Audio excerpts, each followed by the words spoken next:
کہ اسلام کی اصل تعلیمات پر جو پردے دور ملوکیت میں پڑ گئے تھے، اسلام کی اصل تعلیمات تو دور خلافت راشدہ کی تھی۔ اسلام کا آئیڈیل نظام تو وہ تھا کہ دور فاروقی میں سفیر آیا ہے ایران کا، اس نے پوچھا اینا ملککم، تمہارا بادشاہ کہاں ہے؟ اسے جواب ملا لیس لنا ملکن بل لنا امیرن، ہمارا کوئی بادشاہ نہیں ہے، ہمارا تو ایک امیر ہے، امیر المومنین ہے ہمارا۔ بھئی وہ کہاں ہے؟ کوئی محل نظر نہیں آ رہا ہے اس چھوٹی سی بستی کے اندر۔ وہ ہمارے فاروق رہتا کہاں ہے جس کے نام سے تھرا رہے ہیں شہنشاہوں کے ایوان، لرزہ طاری ہے جس کے نام سے، رہتا کہاں؟ بتایا گیا کہ بیت المال کے کچھ اونٹ گم ہو گئے تھے، ہمارا وہ خلیفہ ان کو تلاش کرنے باہر گیا ہوا ہے۔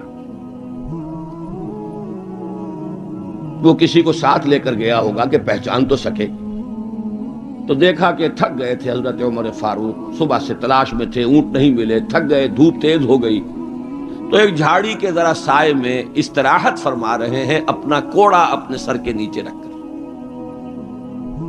اس نے وہاں کھڑے ہو کر کہا اے عمر، تم انصاف کرتے ہو لہذا تمہیں کوئی خوف نہیں ہے، ہمارے بادشاہ ظلم کرتے ہیں، ان کی جان کانپتی رہتی ہے، اونچی اونچی فصیلوں کے پیچھے بھی وہ لرزتے رہتے ہیں، انہیں باڈی گارڈز کی ضرورت ہے، ان کے لیے تو طرح طرح کی حفاظتوں کا سامان۔ یہ تھا نظام جو محمد عربی نے دیا صلی اللہ علیہ وسلم۔ دور ملوکیت میں تو پھر وہی ایوان سجے، وہی محل بنے، وہی چہیتی بیویوں کے لیے کروڑوں روپے کے مقبرے تعمیر ہوئے، محل بنے، جا کر دیکھ لیجئے الحمرا، دیکھ لیجئے جا کر محل۔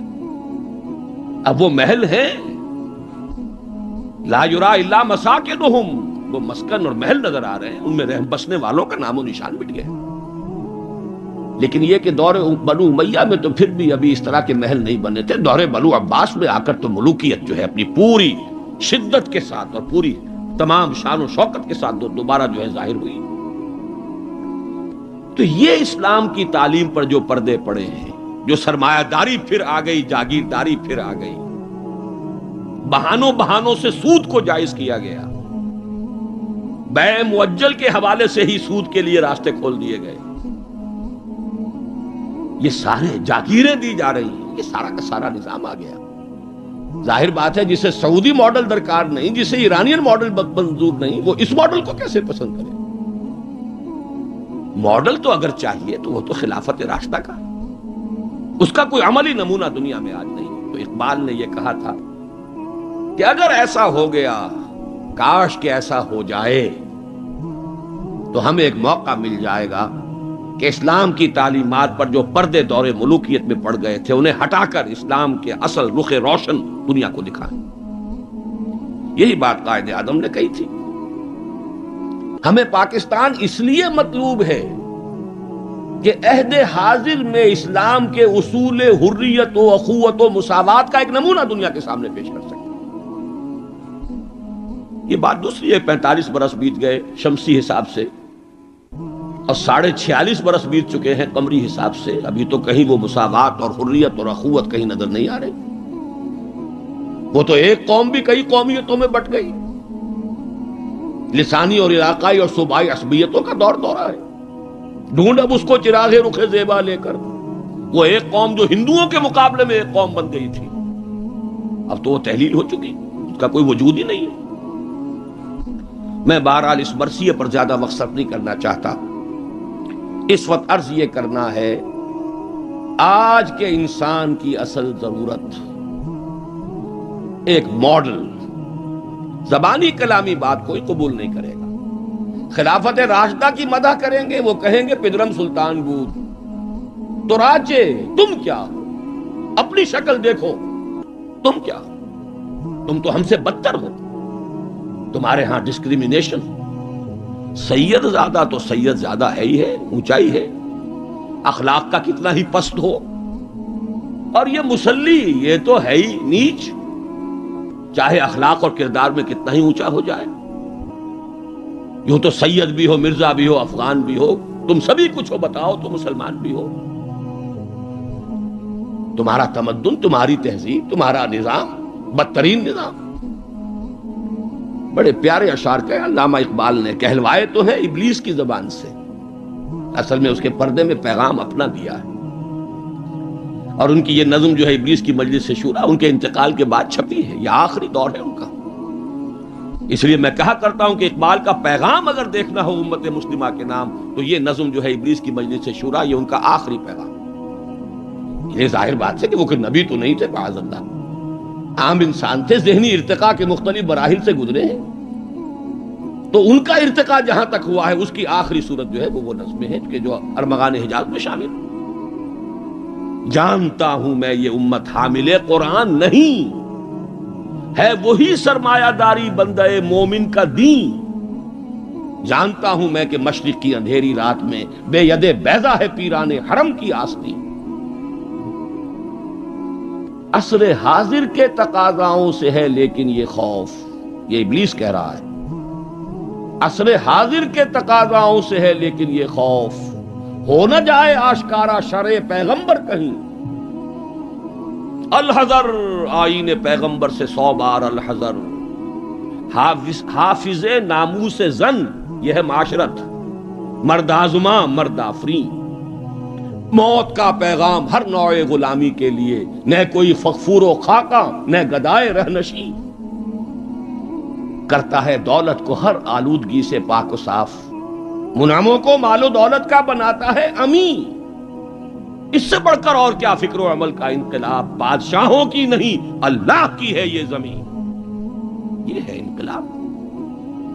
چشم عالم سے رہے پوشیدہ یہ آئیں تو خوب، ابلیس کہہ رہا ہے نا، چشم عالم سے رہے پوشیدہ یہ آئیں تو خوب، یہ غنیمت ہے کہ خود مومن ہے محروم یقین۔ یہ ماڈل آج کے انسان کی اصل ضرورت ہے۔ اب میں آپ کو بتاتا ہوں نبی اکرم صلی اللہ علیہ وسلم نے یہ ماڈل دیا کہ نہیں دیا۔ حضور صلی اللہ علیہ وسلم کا یہ ماڈل آج دنیا کا ہر باشعور انسان یہ ماننے پر مجبور ہے کہ آئیڈیل ماڈل، بدترین دشمنوں نے اقرار کیا۔ ایم این رائے 1920 میں لیکچر دیا اس نے، ہسٹوریکل رول آف اسلام، لاہور میں دیا۔ وہ کتاب اب بھی بھارت میں چھپتی ہے۔ اس نے کہا کہ تاریخ انسانی کا عظیم ترین انقلاب وہ ہے جو محمد نے برپا کیا صلی اللہ علیہ وسلم۔ گاندھی نے 1937 میں جب پہلی مرتبہ ہندوستان میں انگریزوں نے ہمیں کچھ تھوڑی سی سیلف گورنمنٹ دینی شروع کی تھی، 35 کا ایکٹ جو ہے گورنمنٹ آف انڈیا ایکٹ 1935، اس کے نتیجے میں پھر الیکشنز ہوئے سن 36 میں، اور پھر وزارتیں بنی اور پورے ہندوستان میں کانگریس کی وزارت۔ ہریجن میں مقالہ لکھا گاندھی نے اور اپنے ان وزیروں کو کہا، ہدایت کی کہ ابو بکر اور عمر کے ماڈل کو سامنے رکھنا۔ میں تمہارے سامنے ابو بکر اور عمر کی مثال پیش کروں۔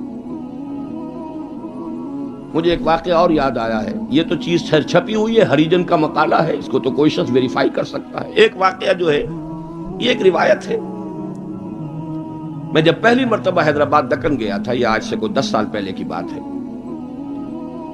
وہاں ایک مولانا ابوالکلام آزاد انسٹیٹیوٹ ہے، اس میں میری ایک تقریر تھی، کھچا کھچ بھرا ہوا ہال۔ ایک صاحب جو گورنر رہے تھے، پرانے کانگریسی، بوڑھے 80 برس کی عمر کے گورنر رہے تھے بہار کے، بھی نام مجھے اس وقت ذہن سے اتر گیا ہے، وہ ان کی صدارت تھی۔ وہاں میں نے تقریر کی مولانا ابوالکلام آزاد مرحوم کے ایک زندگی کے بارے میں، اب اس کا تفصیل میں یہاں بیان نہیں کروں گا۔ تو ایک صاحب جو وہاں ریٹائر ہوئے تھے عثمانیہ یونیورسٹی سے as head of the political science department, وہ مجھ سے ملے۔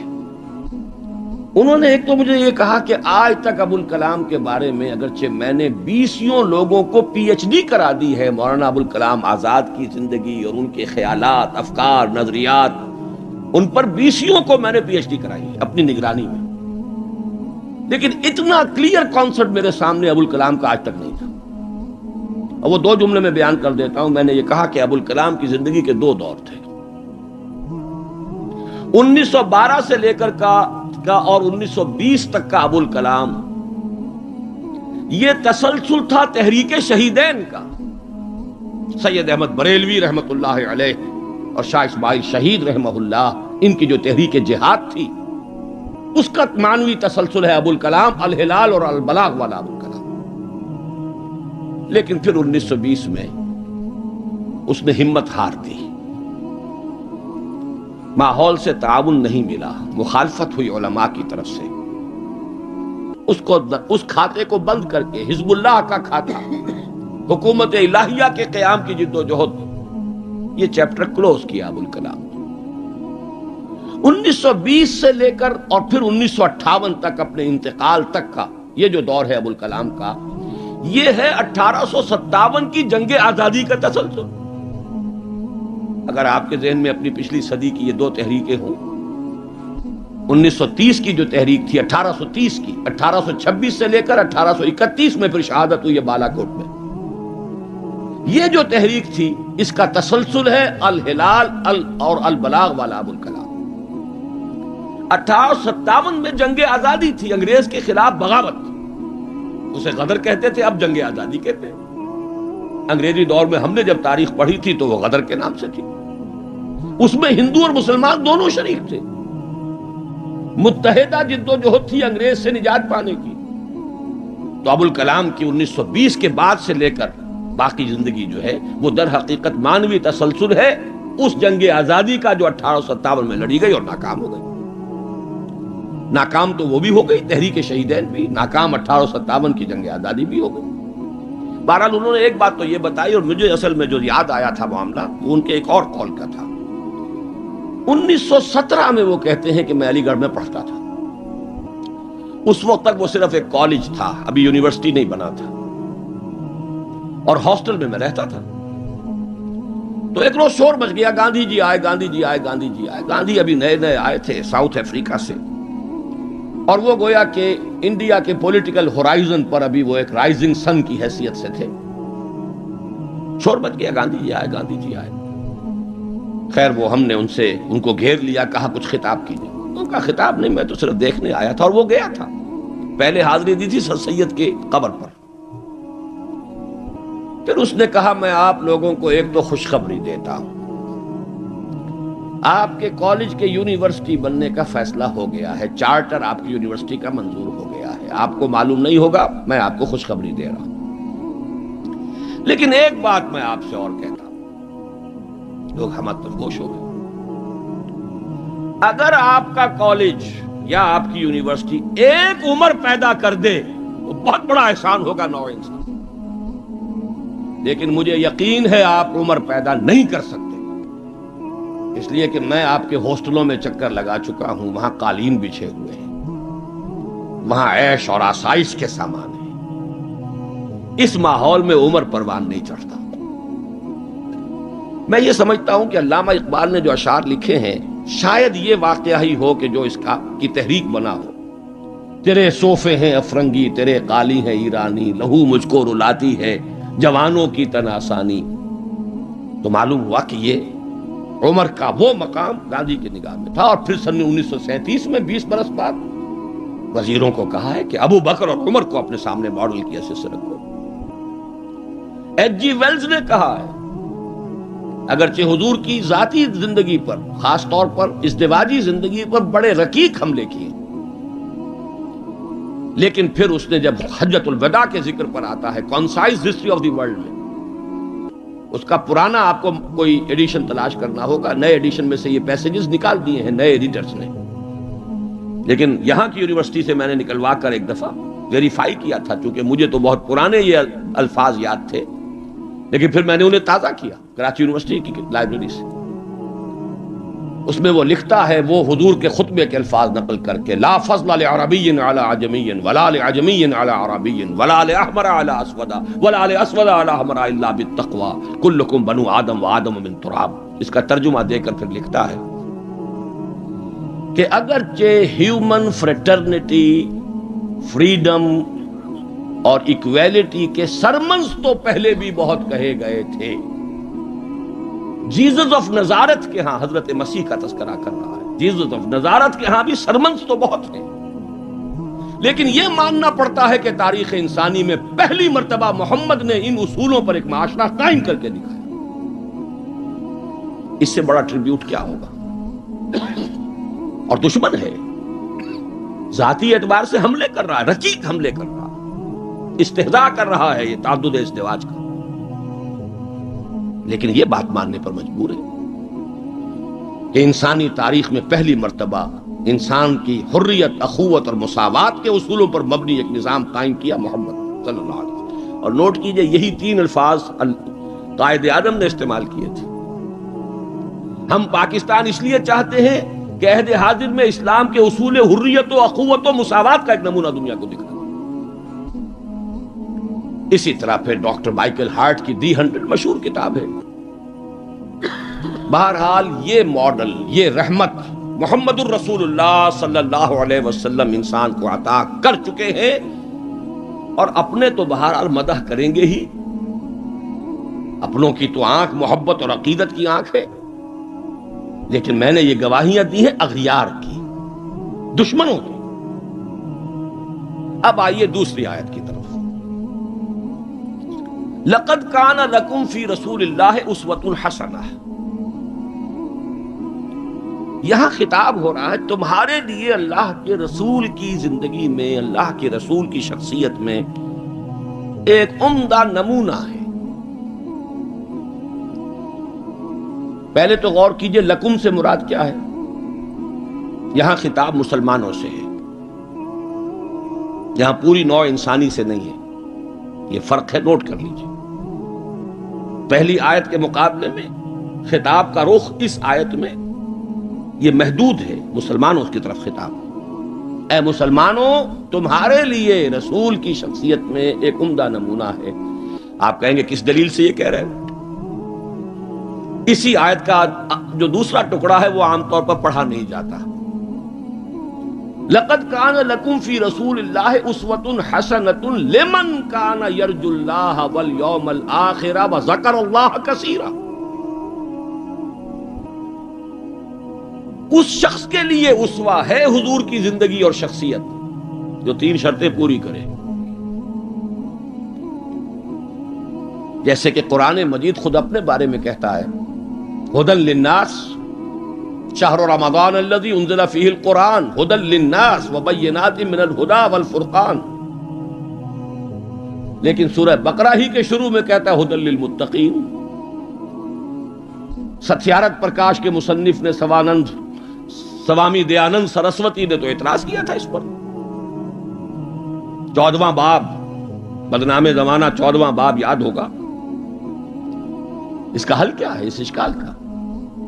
قرآن اپنی جگہ ہدایت ہے پوری نوع انسانی کے لیے تا قیام قیامت، لیکن اس سے استفادہ وہی کرے گا جس میں استفادے کی پیاس اور طلب. پیاس ہی نہیں، بہترین مشروب رکھ دیجئے پیے گا نہیں انسان. بھوک نہیں، بیماری کی وجہ سے ذائقہ منہ کا خراب ہے. آپ نے دیکھا ہوگا ماؤں کو بیچاریاں بچوں کی کیسی کیسی خوش آمدیں کرتی ہیں، بیٹے کچھ کھا لو، یہ کھا لو، وہ کھا لو، یہ، لیکن اس کا منہ کا ذائقہ بگڑا ہوا کچھ نہیں کھاتا. بھوک مری ہوئی ہے کچھ نہیں کھاتا. تو جس میں ہدایت کی طلب نہیں ہوگی قرآن اس کو ہدایت نہیں دے گا. اپنی جگہ ہدی للناس، استفادے کے لیے شرط ہے، پیاس ہو طلب ہو تب. اسی طرح حضور کی زندگی اسوہ کاملہ، اپنی جگہ مکمل ہر اعتبار سے، لیکن اس سے استفادہ کرنے کے لیے 3 شرطیں ہیں. لقد کان لکم فی رسول اللہ اسوۃ حسنۃ لمن کان یرجو اللہ والیوم الآخر وذکر اللہ کثیرا. اس کے لیے اسوہ ہے کہ جو اللہ سے ملاقات کا امیدوار ہے، یوم آخرت پر یقین رکھتا ہے، حساب کتاب کا یقین ہے، اور اللہ کا ذکر کرتا ہو کثرت کے ساتھ، اس کے لیے بہت اہم ہے یہ نقطہ جو عام طور پر اس آیت کا دوسرا ٹکڑا جو ہے وہ سنایا ہی نہیں جاتا. لقد کان لکم فی رسول اللہ اسوۃ حسنۃ لمن کان یرجو اللہ والیوم الآخر وذکر اللہ کثیرا. اللہم ربنا اجعلنا منہم، اے اللہ ہمیں ان لوگوں میں شامل فرما جو ان 3 شرطوں کو پورا کر کے اور محمد الرسول اللہ صلی اللہ علیہ وسلم کی اسوہ حسنہ سے استفادہ کر سکے۔ اب نوٹ کیجئے حضور کا یہ اسوہ نمونہ کس کس پہلو سے ہے؟ اس میں بھی ذرا 3 مراحل آئیں گے۔ سب سے پہلے یہ کہ ایک فرد کی حیثیت سے اسوہ کاملہ، خاص طور پر میرے نزدیک تو یہ سیرت النبی کا اعجاز ہے، معجزہ ہے۔ اگرچہ حضور کا سب سے بڑا معجزہ قرآن ہے، لیکن خود اپنی جگہ پر سیرت النبی معجزہ ہے۔ کس معنی میں؟ انسان کی جتنی حیثیتوں کا آپ تصور کر سکتے ہیں ان تمام حیثیتوں میں اسوہ موجود ہے محمد الرسول اللہ صلی اللہ علیہ وسلم۔ باپ کی حیثیت سے اسوہ موجود، حضرت مسیح کی زندگی میں تو نہیں، انہوں نے شادی نہیں کی۔ شوہر کی حیثیت سے اسوہ موجود، خسر کی حیثیت سے اسوہ موجود، حضرت علی کے خسر ہے کہ نہیں، حضرت عثمان کے خسر ہے یا نہیں۔ داماد کی حیثیت سے اسوہ موجود، حضرت ابوبکر حضرت عمر کے داماد ہے کہ نہیں۔ پھر ذرا غور کیجئے، داعی کی حیثیت سے اسوہ، مبلغ کی حیثیت سے اسوہ، معلم کی حیثیت سے اسوہ، مربی اور مزکی کی حیثیت سے اسوہ، امام مسجد کے اعتبار سے اسوہ، خطیب مسجد کے اعتبار سے اسوہ، پھر میدان جنگ میں سپہ سالار کی حیثیت سے اسوہ، قاضی القضات کی حیثیت سے اسوہ، اور صدر مملکت کی حیثیت سے اسوہ۔ کون سی زندگی کا گوشہ رہ گیا؟ اتنی گمبھیر زندگی کا واقعہ یہ ہے کہ کوئی اور دنیا میں مثال آپ نہیں دے سکتے، اتنی جامع زندگی۔ یہی بات ہے جو ڈاکٹر مائیکل ہارٹ نے تو یہی بات تو کہی ہے، he is the only person supremely successful in both the religious and secular fields۔ باقی عظیم شخصیتیں ایسی ہیں یا مذہب و اخلاق اور روحانیت کے میدان میں بلند نظر آئیں گی تو دنیا اور سیاست اور مملکت اور ریاست اور سپہ سالاری میں زیرو۔ گوتم بدھ کا ادھر اونچا مقام ہے، ادھر زیرو۔ حضرت مسیح کا ادھر اونچا مقام، ادھر زیرو۔ حضرت مسیح ابھی آئیں گے، دوسرا میدان بھی، اس میں بھی ان کی جولانیاں ہوں گی، لیکن اس وقت تک دنیا جس مسیح سے واقف ہے ان کی زندگی میں تو دوسرا کھاتا ہی نہیں ہے، کھانا کھلا ہی نہیں۔ اور ادھر آئیے سکندر اعظم کہاں میکڈونیا سے چلا ہے اور بیاس تک پہنچ گیا ہے 3 سال کے اندر اندر، لیکن روحانیت اور مذہب اور اخلاق کے معاملے میں زیرو سے کام نہیں چلتا، کوئی مائنس ویلیو لانی پڑے گی۔ اسی طرح اٹیلا، اسی طرح چنگیز خان۔ ایک ہی شخصیت ہے، the only person supremely successful in both the fields, گویا کہ ہر اعتبار سے اسوہ کاملہ۔ یہاں بھی ایک نقطہ ذرا سی ڈائگریشن ہے۔ ایک پہلو ایسا ہے انسانی زندگی کا جس میں حضور اس کا کی شخصیت یا آپ کی سیرت اسوہ نہیں ہے۔ آدمی چونک جائے گا، اسے شاید توہین پر محمول کرے، لیکن ہے۔ اور وہ شخصیت کا پہلو ہے ایک عورت کی حیثیت سے، بیوی کے لیے اسوہ، ماں کے لیے اسوہ، کہاں سے آئے گا؟ آخر آدھی انسانیت ہے، نصف بہتر حیات آپ تو کہتے ہیں، دی بیٹر ہاف، اس کے لیے اسوہ، اس کی نسوانی زندگی کے اعتبار سے اسوہ کا۔ دیکھیے یہی نقطہ ہے، نوٹ کر لیجئے، دل پر لکھ لیجئے۔ یہی وجہ ہے کہ جس سورہ مبارکہ میں یہ آیت آئی ہے لَقَدْ كَانَ لَكُمْ فِي رَسُولِ اللَّهِ أُسْوَةٌ حَسَنَةٌ، اسی میں فرمایا گیا اے نبی کی بیویوں تمہیں اسوہ بننا ہے پوری نوع انسانی۔ یا نساء النبی لستن کاحد من النساء، اے نبی کی بیویوں تم عام عورتوں کے مانند نہیں۔ نبی کی زندگی میں جو خلا ہے، اس لیے کہ وہ مرد ہے، اسوہ کے اعتبار سے جو خلا رہ گیا ہے اسے تمہیں پر کرنا ہے۔ انما یرید اللہ لیذھب عنکم الرجس اہل البیت ویطہرکم تطہیرا، اللہ چاہتا ہے کہ تم سے ہر طرح کی گندگی آلائش کو خوب دھو کر پاک کر دے، تطہیر جتنا کہ تطہیر کا حق ہے بتمام و کمال تمہاری شخصیتوں میں پورا ہو جائے، اس لیے کہ تم پوری امت کے لیے، نوع انسانی کے لیے اسوہ کی وہ کمی کہ جو سیرت محمدی میں ہے صلی اللہ علیہ وسلم، اس خلا کو پر کرنے والی بنو گی۔ بہرحال انفرادی حیثیت میں گمبھیر ترین اسوہ حضور کی زندگی میں موجود، اسی کا ایک رخ اور بھی ہے انفرادی زندگی کا، اور وہ ہے اخلاقیات۔ حضور کا اپنا قول ہے، انما بعثت لاتمم مکارم الاخلاق، مجھے اس لیے بھیجا گیا ہے، مبعوث کیا گیا ہوں تاکہ اخلاق کی بہترین جو بلندیاں ہیں ان کی تکمیل کر دوں، اتمام کر دوں۔ اس کا مفہوم کیا ہے، اس کو سمجھ لیجیے۔ علیحدہ علیحدہ انڈیویجول ایتھیکل ویلیوز، اخلاقی قدریں مختلف انبیاء کی زندگی میں اپنے نقطۂ عروج کو پہنچ چکی تھی۔ صبر میں حضرت ایوب سے آگے کس کا مقام ہوگا؟ ان کے تو نام کا جز ہے ایوب صابر، محاورہ ہے صبر ایوب۔ تسلیم میں حضرت اسماعیل سے آگے کون جائے گا جو گردن رکھ رہا ہے، ابا جان چلائیے چھری، ستجدنی انشاءاللہ من الصابرین۔ سر تسلیم خم ہے جو مزاج یار میں آئے، اس سے کوئی اونچا مقام ہوگا؟ استقامت میں حضرت نوح سے آگے کوئی جا سکتا ہے؟ 950 برس کس پر آئے؟ 950 برس۔ فَلَبِثَ فِيهِمْ أَلْفَ سَنَةٍ إِلَّا 50 عاما۔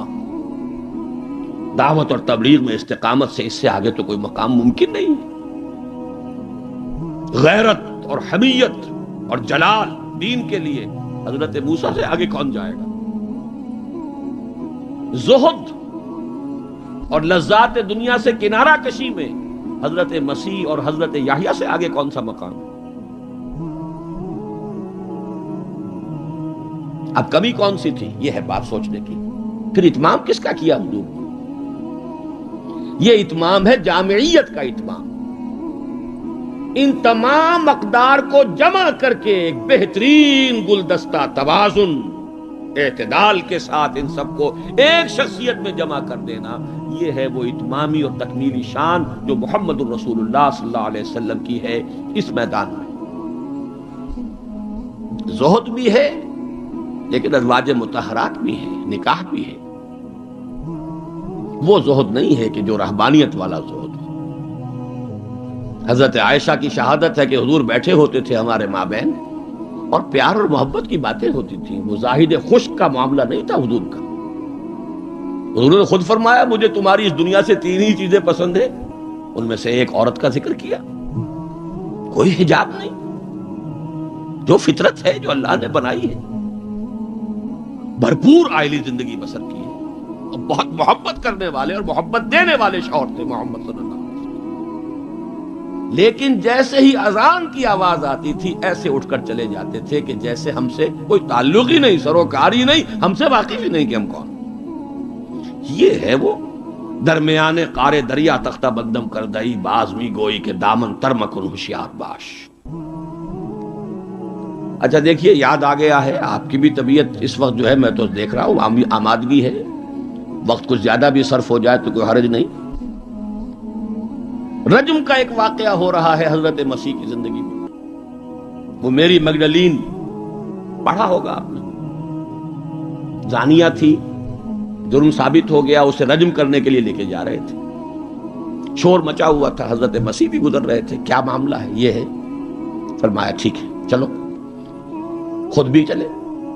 اب جب اسے باندھ دیا گیا، اب کھڑے ہو کے فرمایا ٹھیک ہے قانون ہے رجم کا اور یہ شریعت موسوی کا حکم ہے، رجم ہونا چاہیے، لیکن اس کو پہلا پتھر وہ مارے جس نے خود کبھی زنا نہ کیا۔ میں کہتا ہوں حیرت ناک بات ہے یہ کہ اتنی شرافت ان لوگوں میں تھی کہ ایک ایک جو ہے وہاں سے کھسکنا شروع ہو گیا، مجمع چھٹ گیا۔ یہ ایک رخ ہے زندگی کا۔ حضور کی شخصیت میں اب آپ کو 2 رخ جمع ملیں گے۔ وہ غامدیہ خاتون آئی ہے اور اس نے کہا حضور مجھ سے وہ خطا ہو گئی ہے، مجھے پاک کر دی۔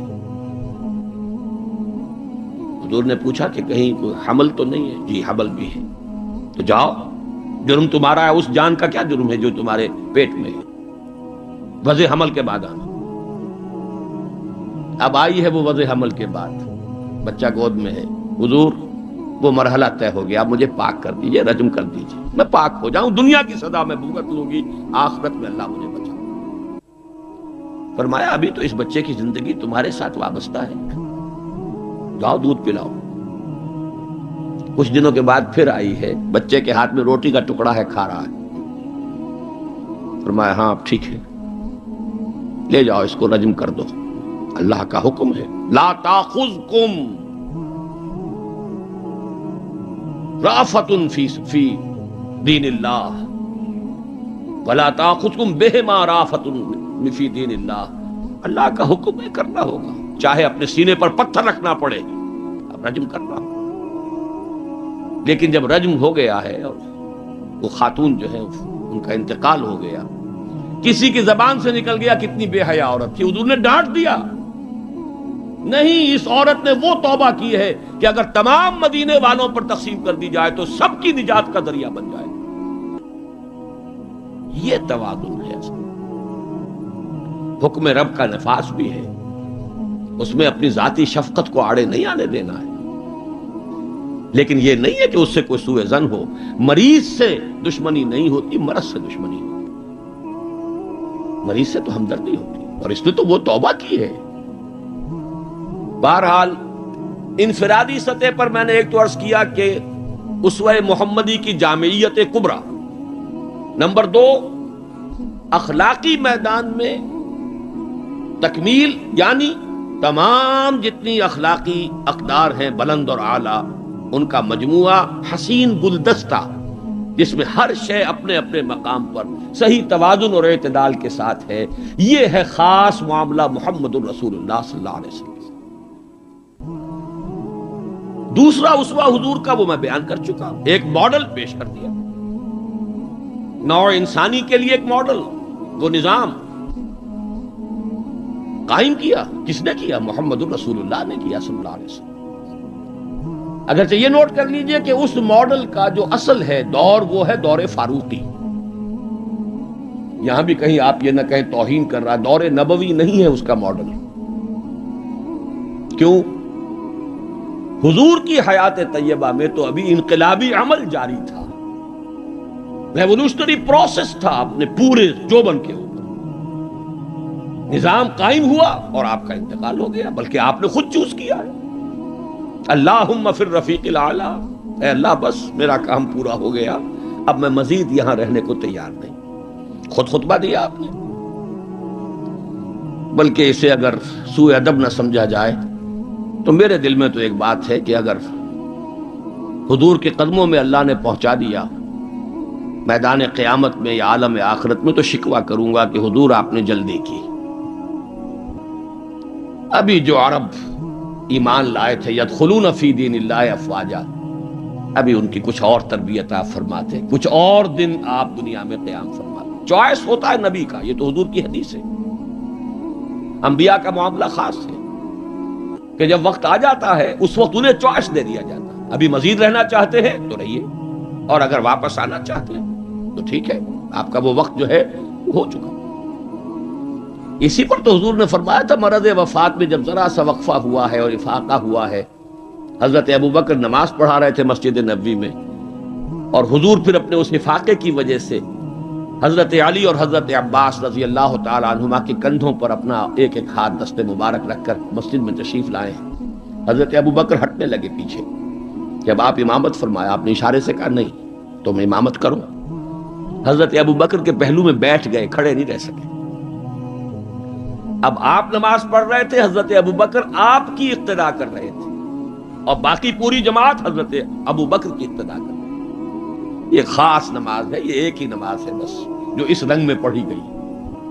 اس نماز کے بعد آپ نے خطبہ دیا، اللہ نے اپنے ایک بندے کو یہ اختیار دیا ہے، چاہے وہ دنیا میں رہے اور چاہے وہ واپس آ جائے، بندے نے اللہ کی طرف لوٹنے کو قبول کر لیا ہے۔ حضرت ابوبکر رو پڑے، باقی صحابہ نہیں سمجھے کہ یہ تو ایک خاص بات کہی جا رہی ہے، کسی اور کی حکایت ہے، کیا ہے۔ حضرت ابوبکر رو پڑے، سمجھ گئے کہ معاملہ کیا ہے۔ اب آپ نے فیصلہ کر لیا مراجعہ۔ بہرحال میں یہ عرض کر رہا تھا کہ حضور کی حیات طیبہ بہت گمبھیر انقلابی عمل ہے جو اس کے اندر چھایا ہوا ہے، اس میں پھر ابھی اس نظام کی برکات جو ہے وہ نمایاں نہیں ہے، موجود ہیں، نمایاں نہیں ہے۔ اسی طرح حضرت ابوبکر کے کل 2.25 سال، اور وہ بھی جس انقلاب کی تکمیل حضور نے کر دی تھی، اس کے خلاف جو کاؤنٹر ریولوشنری موومنٹس اٹھی ہیں ان کو کرب کرنے میں سارا وقت صرف ہو گیا۔ مسیلمہ کذاب اٹھ کھڑا ہوا ہے، فلاں جو ہے یہ نبیہ بن کر دعوے دار بن کر کھڑی ہو گئی ہے، اس نبی اور نبیہ کا نکاح بھی ہو گیا ہے، ایک طوفان۔ منکرین زکوٰۃ کھڑے ہو گئے ہیں، اور شاید آپ نے کبھی نوٹ نہ کیا ہو، نوٹ کر لیجئے، یہ سورت تو آپ پڑھتے ہی ہیں، اذا جاء نصر اللہ والفتح ورأیت الناس يدخلون فی دین اللہ افواجا، لیکن یہ کہ اس کی ایک برعکس تصویر بھی ہے، وہ دیکھ لیجئے کہ حضور کے انتقال کے بعد وہ جو فوج در فوج آئے تھے، فوج در فوج نکل بھی گئے تھے، یخرجون من دین اللہ افواجا، اور دارالاسلام جو ہے وہ صرف مدینے تک محدود ہو کر رہ گیا تھا۔ حضرت ابوبکر کی فضیلت جو ہے در حقیقت اسی سے ظاہر ہوتی ہے، with an iron fist and with an iron will، جس طرح آپ نے مقابلہ کیا ہے اور کرش کر دیا ہے ان تمام جو بھی قوتیں اٹھی۔ حضرت عمر تک گھبرا رہے ہیں، مشورہ دے رہے ہیں کہ دیکھیے ایک دم 3 محاذ نہ کھول لیجئے، حالات بڑے خراب ہیں، بڑے نازک ہیں، آپ نہ تو جیش اسامہ کو روک رہے ہیں، ٹھیک ہے آپ کا کہنا ہے کہ جس لشکر کا علم جو ہے حضور نے عطا کر دیا ہو، میں کیسے اس لشکر کو روک لوں؟ پھر آپ مدعیان نبوت کے خلاف بھی لشکر بھیج رہے ہیں، وہ بھی سمجھ میں آتا ہے، وہ تو کافر ہو گئے، مرتد ہو گئے، لازماً ان کے خلاف تو جہاد کرنا ہے، لیکن کم سے کم ان زکوٰۃ کا انکار کرنے والوں کے معاملے میں سوچئے، نرمی کیجئے، تیسرا محاذ نہ کھولیے۔ انہوں نے نہ کسی نئے نبی کی دعوت کو قبول کیا ہے، نہ وہ ابھی نماز کا انکار کر رہے ہیں، بلکہ زکوٰۃ بھی یہ نہیں کہتے کہ ہم نہیں دیں گے، صرف یہ کہتے ہیں کہ ہم حکومت کو نہیں دیں گے، تو تھوڑی سی نرمی کیجئے۔ حضرت عمر کو ڈانٹ پلائی ہے حضرت ابوبکر نے، اے عمر تم دور جاہلیت میں تو بڑے سخت تھے اور بڑے ہمت والے تھے، اسلام میں آ کر کمزور ہو گئے۔ اور پھر وہ تاریخی الفاظ کہے ہیں، ایبدل الدین وانا حی، کیا دین کے اندر ترمیم ہوگی جبکہ میں ابھی زندہ ہوں؟ میری زندگی میں دین میں ترمیم نہیں ہو سکتی، خدا کی قسم اگر کسی اور نے میرے ساتھ نہ دیا تنہا جاؤں گا اور ان مانعین زکوٰۃ سے جہاد کروں گا۔ یہ آئرن ول اور آئرن فسٹ، ابو بکر رقیق القلب نحیف الجثہ انسان۔ لہذا اس 2.25 سال میں بھی اصل جو برکات ہیں ان کا ظہور نہیں ہو پا رہا۔ اصل میں جسے انگریزی میں آپ کہتے ہیں للی ان بلوم، یہ گلاب کا پھول پوری طرح کھل کر جو سامنے آیا ہے وہ دور فاروقی ہے رضی اللہ تعالی عنہ، اس کی وہ شانیں ہیں۔ وہ سفیر کا واقعہ سنا چکا ہوں، حریت کا معاملہ دیکھیے کہ سعد ابن ابی وقاص کے بارے میں پرچہ نویس نے اطلاع دی ہے ایران سے، گورنر ہے ایران کے حضرت سعد ابن وقاص، اور گورنر اس لیے ہے کہ خود فاتح ایران ہیں، یہ ریوڑیوں کی طرح بٹی ہوئی گورنریاں نہیں ہے کہ اس کو دے دو اس کو دے دو، جس کو چاہو دے دو، خود فاتح ایران سعد ابن ابی وقاص۔ اور آدمی کون ہے وہ؟ ایک ہی انسان ہے جس کے بارے میں حضور نے فرمایا، اے سعد تم پر میرے ماں باپ قربان۔ غزوہ احد میں جب نرغہ کیا ہے کفار نے اور حضور کو شہید کرنے کے لیے سر توڑ کوشش کی ہے، اس وقت تیر اندازی کر رہے تھے حضرت سعد ابن ابی وقاص رضی اللہ تعالیٰ عنہ، یکی عشرہ مبشرہ۔ اس وقت حضور نے کہا تھا تیر چلائے جاؤ اے سعد، تم پر میرے ماں باپ قربان۔ وہ سعد ہیں کہ پرچہ نویس نے اطلاع دی ہے کہ سعد نے اپنے گھر کے باہر ایک ڈیوڑی بنا لی ہے، دربان کھڑا کر دیا ہے، حضرت بلال کو بھیجا ہے، خط میں ڈانٹ دی ہے، لیکن بلال کو حکم تھا کہ پہلے جا کر ڈیوڑی کو آگ لگا دینا پھر یہ خط دینا سعد کو۔ نے آگ لگائی ہے اور پھر جا کر یہ خط دیا ہے، خط میں لکھا ہے سعد لوگوں کو ان کی ماں نے آزاد جنا تھا، تم نے انہیں اپنا غلام کب سے بنا دیا؟ حریت کا اس سے اونچا تصور کوئی ہوگا؟ ایک عورت ٹوک رہی ہے، عمر جی محمد عورت تھی، یہ کیا تم نے حکم نافذ کیا ہے کہ مہر اس سے زیادہ نہیں ہوگا؟ ہمارے جس حق پر اللہ نے کوئی حد نہیں لگائی، تم کون ہوتے ہو حد لگانے والے؟ قرآن کی آیت ہے، فَآتَيْتُمْ إِحْدَاهُنَّ قِنْطَارًا، تم نے اگر اپنی کسی بیوی کو ڈھیروں دیا ہو سونا تب بھی واپس نہیں لے سکتے۔ جب قرآن نے ڈھیروں سونے تک کی اجازت دی ہے، تم کون ہوتے ہو اس کے اندر ترمیم کرنے والے؟ عمر وہیں کہتے ہیں آج ایک بڑھیا نے عمر کو دین سکھایا اور آرڈیننس واپس۔ حریت، احتساب، تنقید، مساوات، اگر یہ کچھ چڑیاؤں کے نام ہیں، ہمارے لیے تو یہ چڑیاں ہیں، ان کا ہے، صرف شکلیں ہیں، نام ہیں، حقیقت کہیں نہیں۔ ان تمام چیزوں کی بتمام و کمال حقیقت دیکھنی ہو تو حضرت فاروق کا دور ہے۔ بیت المقدس کا سفر کر رہے ہیں اور ایک اونٹ تقریباً 700 میل کا سفر ہے، کوئی نجی سفر نہیں ہے، کوئی انٹوریج نہیں ہے، کوئی 250 300 400 آدمی ساتھ نہیں ہے، کوئی پورا بوئنگ 747 نہیں لے جایا گیا عمرے کے لیے، ایک اونٹ ایک خادم، اسی اونٹ پر راشن بھی ہے، لہذا بیک وقت 2 آدمی نہیں بیٹھ سکتے، ایک ہی آدمی سواری کر سکتا۔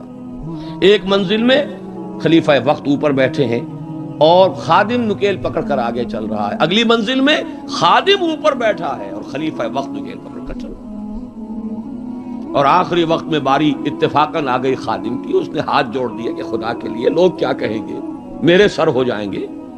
فرمایا نہیں، الدور دورک، نہیں، باری تمہاری۔ اور اس محاذ پر تھے کون کمانڈر؟ ابو عبیدہ بن الجراح رضی اللہ تعالی عنہ، امین هذه الامہ۔ جب غلغلہ ہوا، آ گئے عمر، آ گئے عمر، آ گئے، تشریف لے آئے۔ اب وہ آئے ہیں استقبال کے لیے، دیکھا کپڑے سخت میلے، ننگے پاؤں، درمیان میں کہیں کیچڑ آیا تھا، پیدل چل کے آ رہے تھے تو جوتے بھی ہاتھ میں لے لیے تھے۔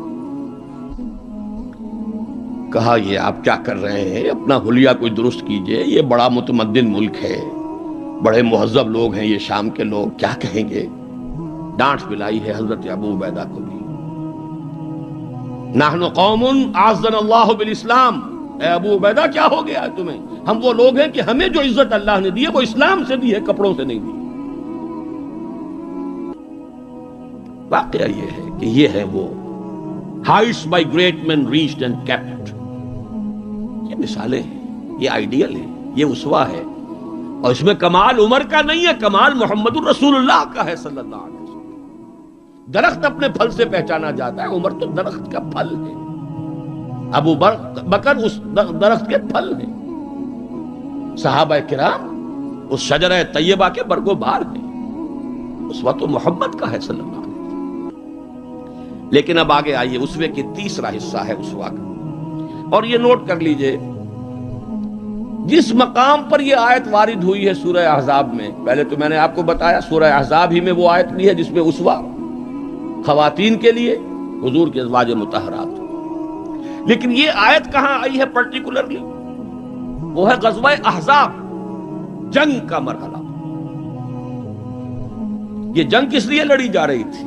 غلبہ دین کے لیے، لِیُظْهِرَهُ عَلَى الدِّینِ كُلِّهِ۔ چھاپڑا صاحب سے آپ نے وہ سورہ صف کی آیات سن لی ہیں، کاش کہ وہ ایک آیت اور شامل کر دیتے اس سے پہلے، اس لیے کہ اس وقت کا جو دنیا کا نقشہ ہے وہ اس آیت میں، یریدون لیطفئوا نور اللہ بافواہہم، یہ چاہتے ہیں کہ اللہ کے نور کو، اللہ کے اس نور کو اپنی منہ کی پھونکوں سے بجھا دیں، واللہ متم نورہ ولو کرہ الکافرون، اور اللہ تو اپنے نور کا اتمام فرما کر رہے گا چاہے کافروں کو کتنا ہی ناگوار ہو۔ هو الذی ارسل رسولہ بالہدی ودین الحق لیظہرہ علی الدین کلہ ولو کرہ المشرکون۔ اس کا ترجمہ آپ سن چکے ہیں، وہی ہے اللہ جس نے بھیجا اپنے رسول کو الہدا اور دین حق دے کر تاکہ غالب کریں اس کے کل دین پر، پورے کے پورے نظام زندگی پر، تمام کے تمام نظاموں پر، دینوں پر، چاہے مشرکوں کو کتنا ہی ناگوار ہو۔ اسی کے لیے جہاد کی پکار ہے، هل ادلکم علی تجارۃ تنجیکم من عذاب الیم تؤمنون باللہ ورسولہ وتجاہدون فی سبیل اللہ باموالکم وانفسکم. اسی کے لیے قتال کی ترغیب ہے. یہ اس پہلے حصے میں ہے. ان اللہ یحب الذین یقاتلون فی سبیلہ صفا کانہم بنیان مرصوص.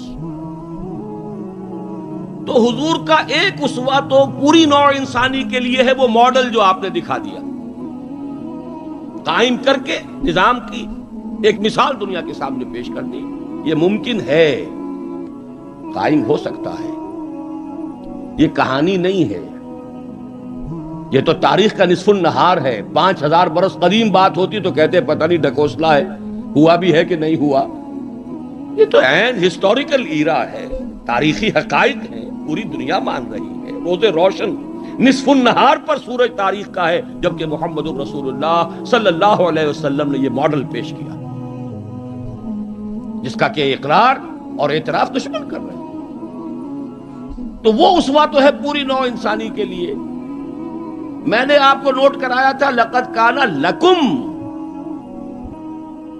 وہ اسوہ جو اس امت کے لیے ہے وہ کون سا اسوہ ہے؟ وہ اسوہ ہے وہ طریقہ کار جس سے کہ آپ نے وہ انقلاب برپا کیا. کیسے قائم کیا؟ منہج کیا تھا، منہاج کیا تھا، طریقہ کار کیا تھا، پہلے کیا کیا تھا، پھر کیا کیا تھا، اگلا قدم اٹھایا تو کیوں اٹھایا، پہلے نہیں اٹھایا تو کیوں نہیں اٹھایا تھا. کیا سبب ہے کہ مکے میں حکم دیا جا رہا ہے چاہے تمہارے ٹکڑے اڑا دیے جائیں، تمہیں زندہ آگ کے اندر جلا دیا جائے، تب بھی تم ہاتھ نہیں اٹھاؤ گے. کفو ایدیکم، اپنے ہاتھ بندھے رکھو. نو ریٹیلیشن، نو ریونج، کوئی انتقام نہیں، کوئی قصاص نہیں. آئے گا وہ وقت جب تمہارے ہاتھ کھول دیے جائیں گے. نغمہ ہے بلبل شوریدہ تیرا خام، ابھی اپنے سینے میں اسے اور ذرا تھام. ابھی اپنے ہاتھ روکے رکھو، چاہے تمہارے جسم کے ٹکڑے کر دیے. کیا وجہ ہے؟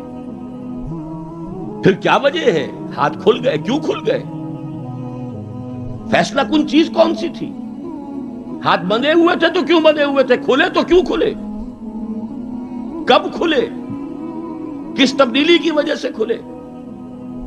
کیا وجہ ہے کہ سن 6 میں صلح حدیبیہ کر رہے ہیں اور بظاہر گر کر اور دب کر رہے ہیں؟ ہر مسلمان کا خون کھول رہا ہے. حضرت عمر سے تو ضبط نہیں ہو سکا. ساری عمر پچھتاتے رہے کہ میں نے گستاخی کا معاملہ کیا تھا. جو جا کر حضور سے کہا تھا کیا ہم حق پر نہیں ہیں؟ فرمایا ہاں ہم حق پر ہیں. تو پھر ہم دب کر صلح کیوں کر رہے ہیں؟ فرمایا میں اللہ کا رسول ہوں، وہی کر رہا ہوں جس کا مجھے حکم ہے. یہی بات حضرت علی نے کی جب سہیل ابن عمر نے کہا ہے کہ یہ معاہدہ جو لکھا جا رہا ہے صلح کی دستاویز، اس میں آپ کے نام کے ساتھ رسول اللہ کا لفظ نہیں ہوگا، اس لیے کہ دستاویز پر تو دونوں پارٹیز کے دستخط ہونے. اگر ہم آپ کو اللہ کا رسول مان لیں تو جھگڑا کائے گا؟ پھر ہم تو نہیں مانتے کہ آپ اللہ کے رسول ہیں. یہ معاہدہ ہوگا محمد ابن عبداللہ اور قریش کے مابین. وہی مسکرا کر بات فرمائی، تم مانو یا نہ مانو میں اللہ کا رسول ہوں، لیکن اے علی مٹا دو جو یہ کہہ رہا ہے، مان لو کہ لکھ دو محمد ابن عبداللہ. عرض کیا حضور یہ میں نہیں کر سکتا. غیرت و حمیت حضرت عمر میں ہے، حضرت علی میں ہے، کوئی فرق نہیں، کچھ فرق نہیں ان چاروں میں. معلوم ہوا ہے کرنے ایک ہی سورج کی. اس اعتبار سے نوٹ کیجئے کہ خون کھول رہا ہے، اور خون کھولنے کی مثال میں آپ کو اب دیتا ہوں. ایک ایک شخص کا خون کھول رہا ہے، یہاں تک کہ ابو بکر کا خون کھول رہا ہے. یہ دوسری بات ہے، ضبط اتنا ہے کہ بولے نہیں. کیسے معلوم ہوا کہ خون کھول رہا تھا ابو بکر کا بھی؟ جب صلح ہو گئی حضور نے فرمایا مسلمانوں اب احرام کھول دو، جو ہدی کے جانور ہیں یہیں ذبح کر دو. کوئی نہیں اٹھا. دوسری مرتبہ فرمایا مسلمانوں اٹھ جاؤ، اٹھو، اب جو ہو گیا صلح ہو گئی ہے، احرام کھول دو. کوئی نہیں اٹھا. ابو بکر بھی نہیں اٹھے، ایک آدمی نہیں اٹھا. تیسری مرتبہ پھر کہا. حیران ہو گئے کہ یہ صحابہ کا یہ معاملہ. حضور کا حکم، اس کی ایک توجیہ ہے، وہ میں بعد میں عرض کروں گا، لیکن پہلے واقعہ کیا ہے اس کو سمجھیے۔ دل گرفتہ ہو کر حضور اپنے خیمے میں گئے، ناراض ہو کر، دل گرفتہ۔ حضرت ام سلمہ تھا ساتھ تھی رضی اللہ تعالی، بڑی مدبر خاتون، بہت مدبر خاتون۔